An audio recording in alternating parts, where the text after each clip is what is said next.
Hi, this is John Firth. I'm here with the ninth installment of the winter spring season of Firth and Friends.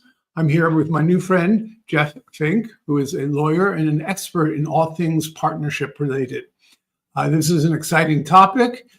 Jeff has lots to say, so we're going to get started right away. But just remember, sales, having a great sales force, great head of sales, does not always get you towards the numbers you're looking for. There are other ways to grow, and sometimes it's faster and easier to go through partnerships than having a very complex sales system. So with this, I'm going to hand it over to Jeff. He'll introduce himself and we'll start the conversation. Well, first off, John, thanks for having me. Looking forward to this conversation. So my short introduction, my background is I come out of Big Law originally, spent 13 years there, then moved into investment banking for a bit. So when I was a lawyer, I learned the words, I learned some of the concepts, but I didn't really understand what they mean because lawyers are lawyers. When I was working in investment banking, I learned the numbers, and honestly, bankers don't always know what things mean; they just know what the numbers look like. They don't always want to know what it means. No, they just want to get the deal done, which is fine. I mean, that's what you want. If you hire somebody in that role, or if you're in that role, but when I came out of that, I started moving back into legal practice. I got involved in mediation and dispute resolution stuff for one circuitous reason or another, and realized it's really all about relationships. So kind of learned my way around that. I worked with a coach who said, your approach is exactly what coaches do. So I started doing some coaching, on top of just lawyering and advising, and that's really about the people involved. And then for my sins, I was thrust into a management role in my current firm where I'm sitting on the executive committee. And so I've got the actual responsibility of implementing all the stuff I talk to other people about. It's a partnership. I'm assuming it's a partnership. It is a partnership, and it's cat herding. But that's the nature of managing professionals, or working with professionals. And so there is another level of responsibility knowing that you have to make payroll every week. It's not just words. So that's kind of how I came to this. And partnerships, strategic partnerships or operational partnerships really kind of embody all those different streams of things that I've spent past many decades working on. So when we talk about partnerships, what are we talking about? Yeah. Well, you did mention one form of partnership, which is what you call an operational partnership. When it's an internal set of partners who have to work together to achieve a common goal, and it's a common form for professional service firms. I also sat on the executive committee of the consulting firm that I was part of for many years. I'm so sorry. Well, let's just say that we had one very big, complicated discussion that the head of the firm, it was a German firm, brought out his best red wine to smooth the wheels. He wanted to get us to see it his way. We thought that would work, and of course, at some point, it did work. But now to say about it, the skill sets that's required to be successful with an internal operating partnership are not that different from regular partnerships. But let's talk about what we mean by partnerships, at least the external times. So it's really, you can't do everything that you need to do in business on your own and grow. And the question is, when you're dealing with outsiders, is it relational or is it transactional?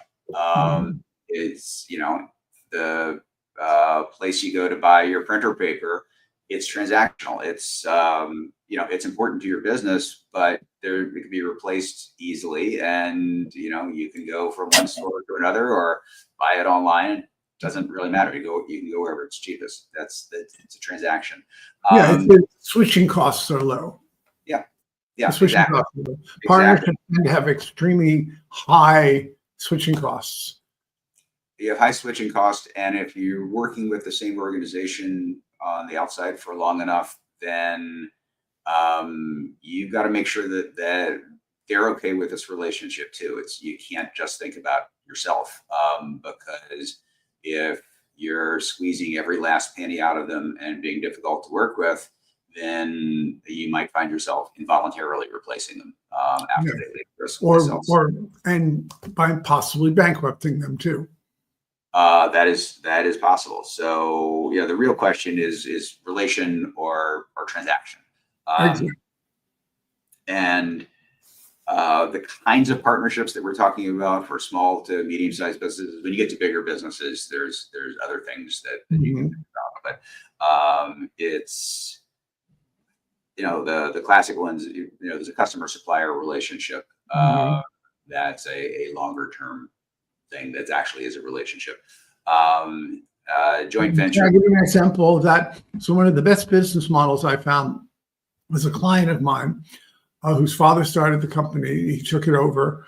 And we met the father, and the father is talking about basically the business model, which is they do medical supplies. They supply the components to a new medical product right at the start, right as they're doing R&D. Now, that could mean 5, 10, whatever years to patent, or maybe it doesn't get that far.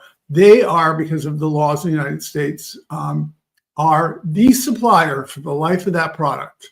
As a lawyer, I don't know if you're a patent lawyer, we're talking about a good several decades that you are supplying the same part to medical product producer. And that is absolutely relationship driven. I mean, you can't do anything. And that's why the business works so well, because first of all, you got a long-term annuity, but it's about the relationship is anything but a transaction. Yeah. Another great example is a joint venture for product development and sales. I have a client that's they've got a great sales organization, many sales channels, but you need to have something to sell. And so they work with chip designers uh, to develop these complicated chips that they then will arrange for a foundry to produce, and then they'll sell them through their channels. But Mhm. so the chip designer doesn't have the ability to sell anything. They have the ability to design stuff because that's what they do. Mhm. And the people with the sales force need something to push through. So the two of them working together is it's great for both of their businesses. Yeah, and again, you see lots of examples of especially larger companies who make a decision about what their core competence is. And often it's not product development. Pharmaceutical industry, for example, increasingly outsources their R&D to CROs and what have you, and even their manufacturing, so that they really want to focus on the market. And then there are, of course, these smaller entities that do the production or do research and so forth. So it is another way to think about it as outsourcing. When you outsource the manufacture or the whatever the development of certain products. Right. And this is key. This is probably one of the key things for small firms is they forget that that's an option, the build, buy, or borrow model. Mhm. So, a lot of them just want to build it for a whole bunch of psychological, emotional, and practical reasons. But buying and borrowing in particular is always left to the side. We had talked about the business canvas model. And Yeah. in the business canvas model, partnerships is one of the last things that you think about in that model, when actually it should probably be the second or third. Right. Although I think as I'm picturing that business model canvas, it's key partnerships is one of the big blocks up at the top. But when people go through it, when I've worked through that using that model with people, they're always like, yeah, let's figure out how to make this work. So if that's the way that people want to approach things, you can use that business model canvas to to think about how to advance what it is that you're trying to do. So the first question is, do you have a strategic plan? I mean, and that goes way beyond the scope of this conversation. If you don't have a strategic plan, then let's have a separate conversation about that. Yeah, then you need to come work with me or with you. Right, exactly, Yes. exactly. But once you got it, you look at each of the elements of that plan and say, okay, how operationally do I implement this? Because you come up with an implementation plan after the strategic plan.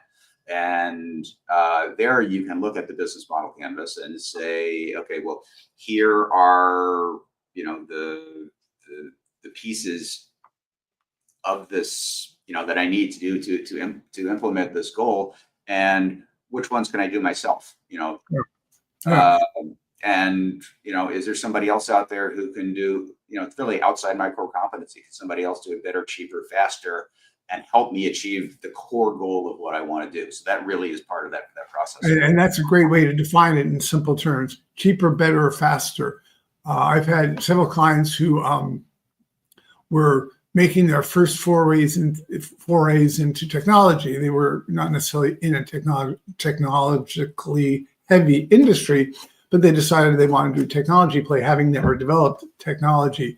It always ended up taking far longer and more expensive and less guarantee that they could bring it to market. So outsourcing it, and quite honestly, a lot of entrepreneurs, good entrepreneurs, not bad, it's hard for them to get their head wrapped around the borrow, especially. Buy they can sort of get, but they also get a little queasy. But spending a couple $1 million on building it internally, they don't seem to have a problem with it initially, until they discover just how hard it is. Right. Another way to look at that is the start, stop, continue model. Is and really evaluating it and saying, it's worth my time, it's worth my money to continue doing this, or to go down that tangent. Another thing that you can do through strategic partnerships is take some risk off the table. Absolutely. Will some kind of long-term cooperative relationship shift some of the burden to somebody else?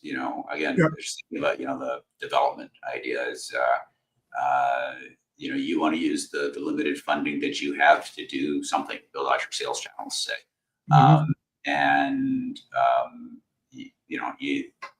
You may want to shift some of that funding risk onto somebody, that really is the core of what they do.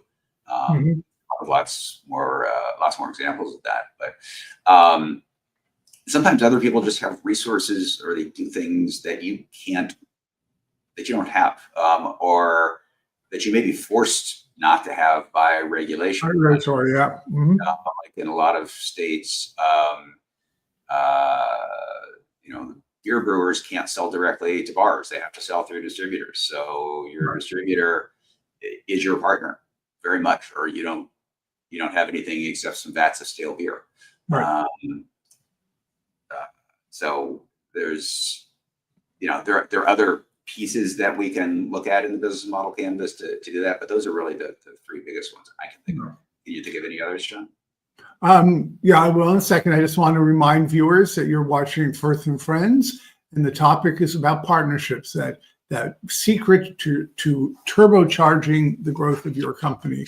I'm here with Jeff Fink. Jeff, do you want to say quickly who you work for and what you do? Sure. I'm Jeff Fink. I'm a lawyer and a business coach, and I work with a firm called Kirstein Korn Liechtenstein in Wellesley, Massachusetts. Excellent. And you can see our email addresses next to our names. So feel free, any of you, to either post a comment or ask us a question. I'm watching the board right now, or email us and start a conversation. So, Jeff, repeat your question again. So let's talk a little bit more about business model canvas. So, there's key resources, stuff you don't have in-house. Maybe you can get it off from the outside. Example is my business, like a lot of others, outsources a bunch of their back office services, just as it's cheaper for us to do that than to increase our headcount. And that's also shifting some of that headcount risk onto other people, because if their needs go up and down, we don't have to figure out how to fill that gap in. The kind of key activities we talked about is, things that are not within your core competency. The example in, service business is you bring in a partner, and when you bring in a partner, it's really a merger of businesses as much as anything else, but you're bringing in somebody with.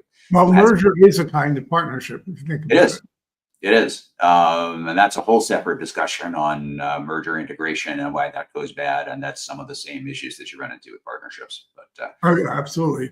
we could talk about Especially that. if your competitors in the marketplace, Sony, when I was at Sony, had missed the boat on producing LED screens, which is typical Sony at the time. And they had to turn to a competitor, Samsung, to produce their LED screens for their TVs and what have you, which was not a great thing for them to have to do, but they did it. And Samsung was one of their major competitors, but they made it work in that case. Right. Yeah, the other, again, there are other elements within the business model canvas, but just being mindful of our time together. I don't want to go too deep into it, That's but that's another LinkedIn Live event at some point. exactly. Well, it's cost structure. A long-term supply contract to lock in something that you need at a price that you can then plan around. Yeah, and then there's the flexibility aspect of it too. So Right. depending on what it is that you're joint venturing or partnering on, they often will take the risk. For example, if you outsource your IT development, if you're a technology company, but you yourself maybe aren't a technologist, had a client like this, he outsourced basically the development of all of his key products to a very close friend of his, who also had invested in the company. So that was a very close relationship that when things got difficult and a board came in because this guy was having some problems, and the board, you talk about the relationship, they disintermediated the relationship between these two gentlemen. And they're still friends, but the board insisted they had not had a price increase for like 5 years, and insisted he has a price increase. Well, that precipitated a whole bunch of events at my client, most of which were probably needed, but a couple of which were unnecessary had the board not been the way they were. So, Well, that gives us a whole question about how you manage these relationships and what skills you need to make them work and what skills you learn. And the first bit from your perspective is going to be doing that analysis to see what it is that you need right. and Yes, deciding let's talk about the process. Yes. that whole process, and then picking the right partner. If you pick the wrong partner, just like if you pick the wrong merger target, that's the most expensive mistake you can make. Yes. Yes. So there are risks. The rewards are great, but the risks are great too. So So what are some of the, let's disaggregate this a little bit. So decide, maybe I can talk to a little bit about deciding what you're going to joint venture, where you need partnerships. You talk about the strategic plan. In strategic plan, the first piece is a SWOT analysis: your strengths, weaknesses, opportunities, and threats. If that's done well, and people have really been thoughtful, and you have a good discussion, that's when it becomes very clear what you're missing. What is it we don't have? It can be many things. It can be difficult hiring IT or technology developers. Maybe you're just not good at it, or if you fumble and things get really, really screwed up. So you just don't feel you can get a technology team together. Might come out of the analysis. So you say, look, we've got to outsource that. Or your sales and marketing people have been screaming at you, and you finally listen to them, and they say, if we had this product, all of other products would now form a portfolio, and we'd be able to sell them more. That's the sort of stuff that comes out of a SWOT analysis. So that's really the key part of strategic planning that will give you an insight into, one, your core competencies. What do you have, and what do you have that's very good, and what you're missing. And then the question becomes the build, buy, or borrow model. But let's just assume you go with the borrow or the buy, like a licensing agreement or something. How do you think people should go about choosing the right partner? Well, the first thing to do is due diligence. Well, first thing to do is actually, when you're doing your SWOT analysis, is you got to be honest with yourself, and you have to be willing to listen to what's Yes. coming out of it, Skill set number. Yeah. which is hard because it's, a good SWOT analysis is going to point out your weaknesses, and nobody wants to hear that. It's just human nature. But say you get past that, you've identified the weaknesses, you're willing to act, you're ready to act on that. how do you find somebody? Well, how you find someone is going to depend on your particular business, but Mhm. definitely got to do due diligence on them. I mean, even if it's just a Google search on to find out what's going on, and if they've been sued by the last 5 people they entered into long-term relationships with, they're probably not the people you want to deal with. Yeah. Um, I would say any lawsuits of a human nature. Well, all lawsuits are human nature. I would say any lawsuits would make me wonder, unless it's clear or unless they won the lawsuit. And even then, you might want to think twice about it. In fact, then I think you'd think about it even more. Right. Well, and then it's like, when you're hiring somebody, to the extent that you can, you want to find out why they left their last job or why they're interested in leaving their current job. And Mhm. that's a key element of it. And of course, once you get past that threshold, then you have to do an analysis of, can they actually deliver what I need? Because everybody's selling something, but are they selling what it is that you need to fit that precise gap in your capabilities? Yeah, I did some work back in the day, Smith Kine Beecham, when I was at Accenture. That was exactly my job. Was my team and I were going to we went around the world. So we divided into 2 teams. One team did Asia. My team that I was working with did Latin America. We both did America, and then Europe. And we were looking for manufacturing partners to outsource the manufacturing of certain drugs, which Smith Beecham had determined they did not want to have in-house.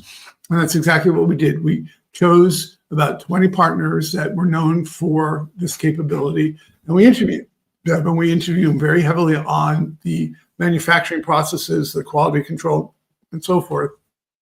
And I think it was vaccines in particular we were looking at. Yeah, and we did a lot of due diligence, but that was important, but not as important as when actually senior management at Smith Kline Beecham that was going to, first of all, form the partnership, but run it, got in front of them and started talking to them. We were really just the what do you call it, the boat, the chevron into. We were the first in, but there's still a lot of back end work that Smith Kline Beecham would have to do once we gave them the recommended list. But just how much work there was to put that list together.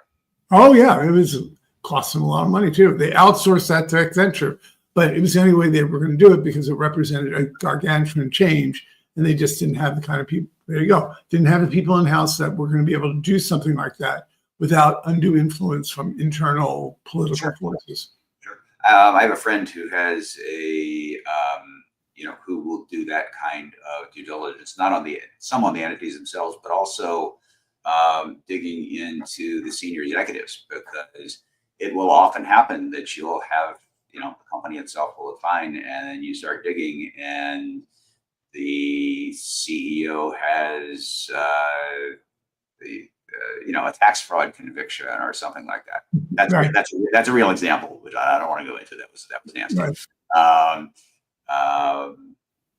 But on a personal level, so I'm not a lawyer, but the question is, everybody puts their best foot forward, their best face on in these sort of conversations. mhm. I once heard a story that when a private equity company, one of the things, he was a doctor, he worked pretty much private equity, and they were purchasing medically oriented businesses.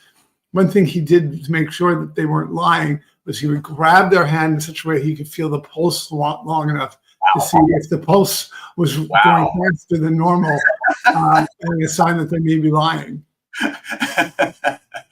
That may be a little excessive, but Well, you're a lawyer, you have your technique. There's a doctor at his techniques. But that's one of the big questions is how do you get beneath, and this is true when you're hiring anybody, especially senior executives, except usually you have a recruiter who will do all that work.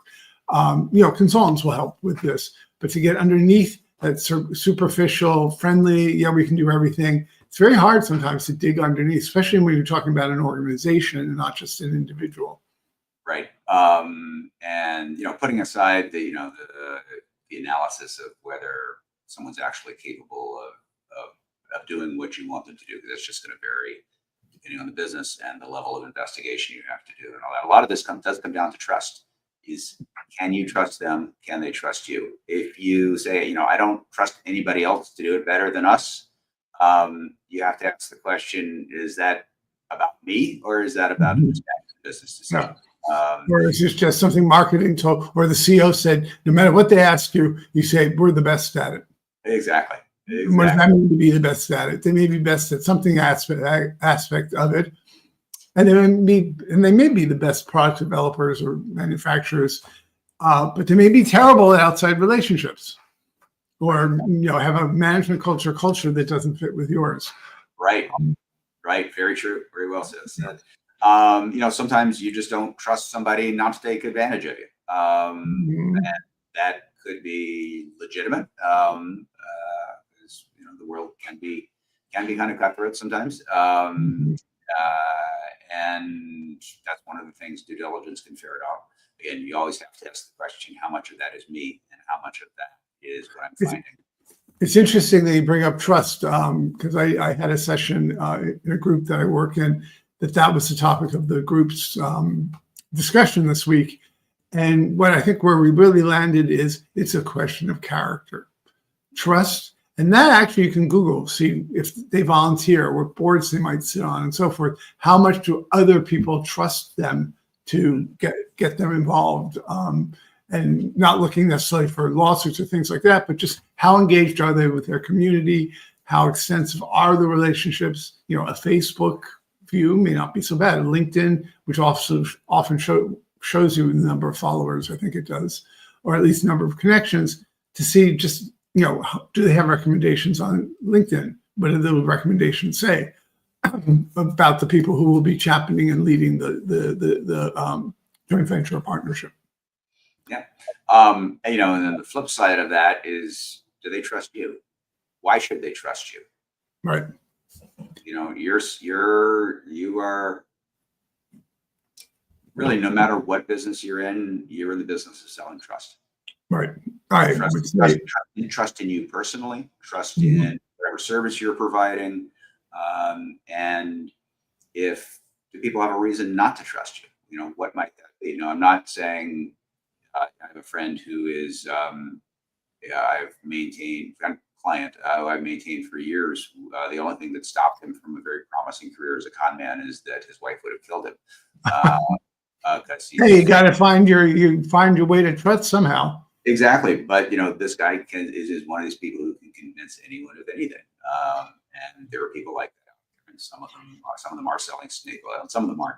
Yeah, Um, and then you and have to figure if out the you're market. if you're Yeah, if you're coming across as the snake oil salesman, um, uh, that's something to work on.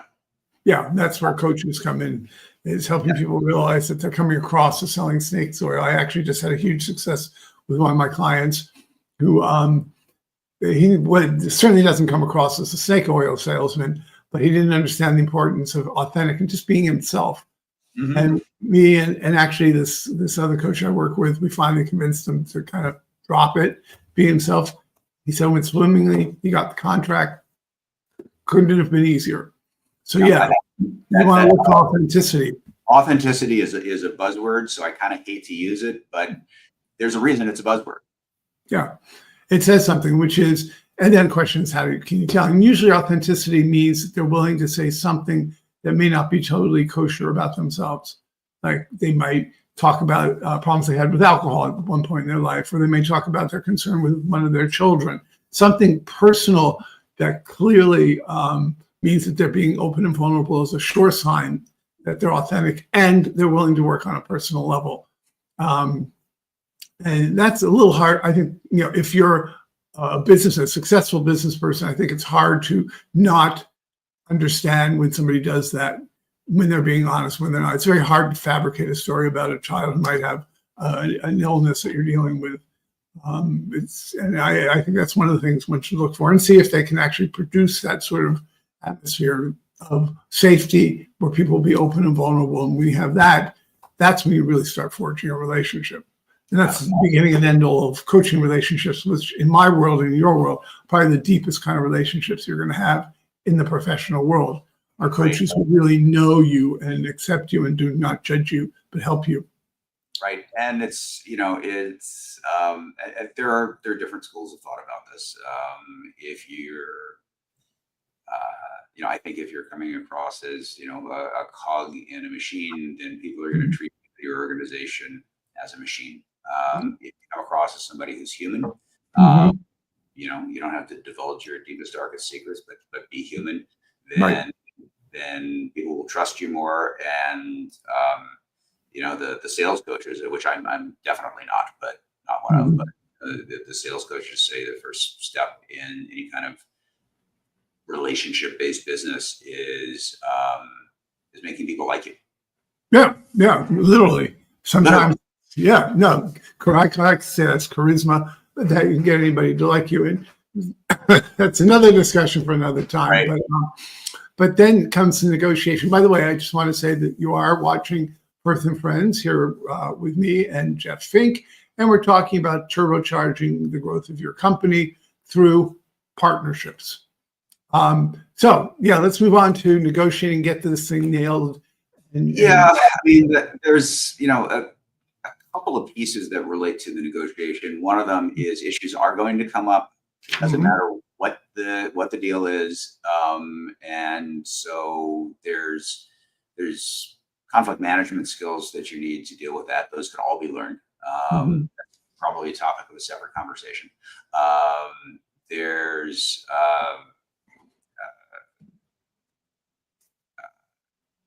understanding what the variables are and what you're negotiating when you're going in and why. Um, Negotiating the terms is really important for two reasons. One is because you can think of these arrangements kind of like the combination between a business prenup and operational plan, because Mhm. you are planning for the end, because every business relationship ends. That's a good way of putting it. Yeah. And you need to grasp that, and you need to know where things go wrong, and try to address some of those things up front. And the process of putting that together is so important, because it's going to teach you, and the other party that you're working with, whether you can work together or not. If Yep. at the outset of something, when everybody's pie in the sky about how much money they're going to make out of it and how great this is going to be for both of their businesses, if you can't decide on the key terms at that point, where everybody's looking forward to the future, you're not going to be able to decide what happens within the. And you may agree, you may come to an agreement, but the process can be so onerous that even if you come to agreement, one of the other parties may say, no, we can't go Right. through this every time. Right. And one of the big things that you come across there is differences in corporate culture. I mean, Yep. every business has its own culture. Every organization, not just And its business. own taxonomy. And its own taxonomy, which is a huge issue. I've been involved in several situations where the language, they just literally didn't understand each other because they had different language for key concepts and key technical stuff. So is your role as a translator then, John? We put a glossary together. The one I'm thinking of in particular, we had to put a glossary together and Awesome.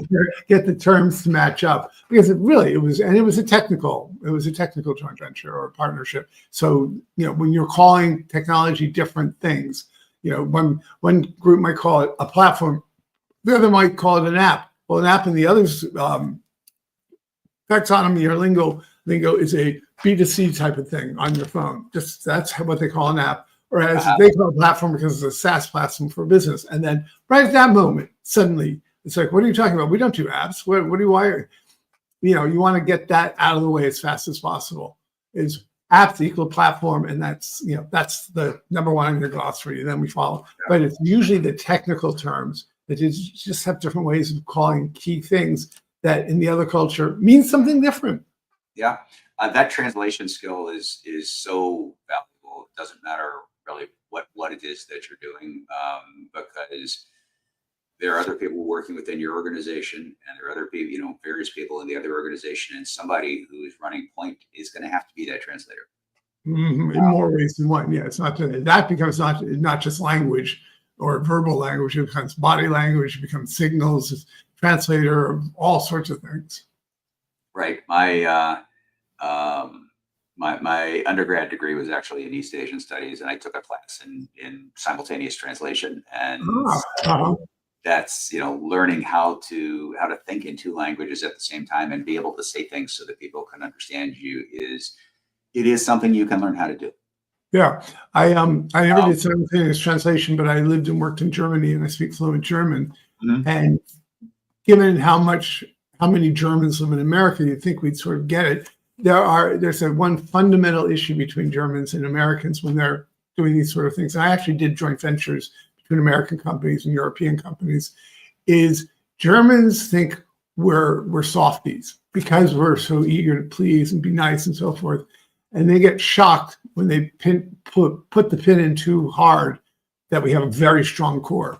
We look at the Germans and I think of it like an egg. They have a very hard shell, but once you pierce that hard shell, all the goo comes out. They're very sentimental, very romantic. But that already, between the Germans and the Americans on a very high level, can make the beginning of a joint venture very difficult, because Germans think it's going to be a piece of cake and they're going to walk in and tell the Americans what to do. Americans don't want that. And Americans don't even know if they want to bother because of these hard shells that they just don't. Why would I want to work with this cold, distant person? Right. No, as you know, we talked about, I've got a family connection with Germany as well. And, you know, Americans will, a lot of times will think of Germans as being very process oriented. Mm-hmm. And it's just on the surface. Right. And that's the whole point, is getting under the surface. Getting under the surface. Very much. That's that. I had another story. We were doing a joint venture where we actually, I think, we're trying to buy an East German manufacturer or distributor of a certain product. They're very American, that was intent on going international as part of their pre-IPO work. And so they really needed this to buy this company. The CEO, the American CEO, who's very smart, very successful, and the German CEO of this company, of the holding company, the first thing the German CEO, to be friendly, the American CEO says you must come to New York City, you know, Empire State Building, all those wonderful things, and we'll go to the opera, because this company actually had ties to the Metropolitan Opera. The German CEO said, you know, we have American musicals. If you come to Germany, we'll take you to an American musical. I was like, okay. That was just another example of how they just, you know, Americans just assume opera, that's the thing of the Germans. The Germans figured, you know, musicals are, I think, even a baseball game or something. Okay. Well, they're trying. So that's, that was a good sign. Still didn't work out, I think, at the end, but anyway. So yeah, the other thing that you're doing when you're negotiating one of these things is making sure that the incentives align, that everybody has an incentive to do the right thing at the right time, and you know exactly what that looks like. It's going to depend on what the terms are, what your business are, but that's just, you know, things to think about are kind of these cultural issues, translational issues, and aligning incentives and the rest of it. You know, the specific. What about penalties? Are you a fan of building penalties into contractual arrangements like this? Depends on what it is. Depends on what it is. I mean, you know, if you're working with technology developers, well, if I'm representing the technology developer, absolutely not. And if I'm representing the buyer, you know, the people who are paying them to develop, absolutely, I want that. So that's, you know, on the one hand, it can leave a bad taste in people's mouths. On the other hand, it's, you know, it is an important incentive. You can phrase it positively, like you get a discount if things are done in a more timely manner. But that, you know, in the right cases, that totally makes sense. Makes sense. So again, we only have a few more minutes. I'm here with Jeff Fink talking about partnerships. So let's to finish up the conversation. What are some things that you've seen go wrong? So things that go wrong are, well, first thing is picking the wrong partner. Yeah. And that's entirely a business decision. Missing a key term in whatever your agreement is. And your agreement can be a formal partnership agreement. It can be you know, a supply agreement, it can be a license agreement. It depends on what the arrangement is. But if you're missing a key term and that issue comes up, that's a problem. You know, if you don't put something in the agreement about how you're going to resolve disagreements, that can be a problem. It may be that you want to, you know, mediate things first, or you want to make sure that, you know, high level people within the company talk first before anybody starts suing anybody else, or if you want to arbitrate things instead of litigating to make sure everything stays confidential. I mean, there are lots of different variables there, but that's an Yeah, important. I once got called in to help with a bad shareholders agreement between the two partners of a business who were having serious problems. The usual one where the guy who was really watching out for sales thought the operational guy wasn't really adding value because he didn't bring in revenue. The operational guy looked at the revenue guy and said, but he doesn't really work. And in their shareholder group, yeah, it is pretty generic, but in their agreement, they said with any unresolvable disagreement, I'm sure it was very defined. I never saw the agreement. They will dissolve the company. Yeah. And I was like, who put that in there? People put that in there. This close to dissolving a multi-million-dollar company because of that. People put that in there as, you know, the holding the sword of Damocles over the business to make people negotiate. So there's a theory that makes sense sometimes. Yeah, but it was a little shocking to me at the time that somebody would have a shareholders agreement like that. And you know, that's a separate conversation we can have about ways to get out of that kind of situation. Yeah, well, they fortunately pulled me in, and it actually went very well because what you discover in situations like that is they both say the same thing about each other. So they knew the situation, they just hadn't communicated. Within 5 minutes, they were laughing again. And it's very gratifying work, although it's not very lucrative because usually you can solve this thing with 1 or 2 sessions. Because you know, sometimes you can't, and it does turn into litigation, and that's particularly the case with you know, something people don't like talking about, which is bad acts. I mean, there are bad actors out there. We have these concepts of fiduciary duties, which you know, are, depending on what state you're in, they can be kind of nebulous. But there's, you know, basically a duty of care, which means you can't phone it in, and a duty of loyalty, which means you can't engage in self-dealing activities. The duty of loyalty stuff is where people fall down more often than not when there are issues, because they will do things with other people within their company or their brother-in-law or whoever and think it's okay, and it's not. Yeah, it's sometimes the cultural things. At some point, sometimes the law and morality, whatever you want to call this, there's a practice internally that is fairly benign on its own and how it's being practiced. And they suddenly just take it into a partnership or a joint venture when it becomes a legal liability, a moral liability, whatever. Right. I work with a lot of forensic accountants who have made a career out of ferreting these things out. So it's the fact that there is a demand for people to do that means that it happens, which is why you want to try to get over that trust barrier very carefully. So we're almost out of time, I see. So, well, this has been very, very, very helpful, very thorough, actually. There are some things we haven't discussed. For those who are watching, please get in touch with us if you have other questions. And we may be doing a follow-up to this because this is a very rich topic. But I think actually we got into some very interesting discussions and got deeper into the subject than I thought we had time for. I don't know if you have any final words. Yeah, the final thought is, you know, every business has key partnerships. You know, unless you're living on an island by yourself, in which case you don't have much of a business. And make sure that your key partnerships are deliberate, not just something you fall into.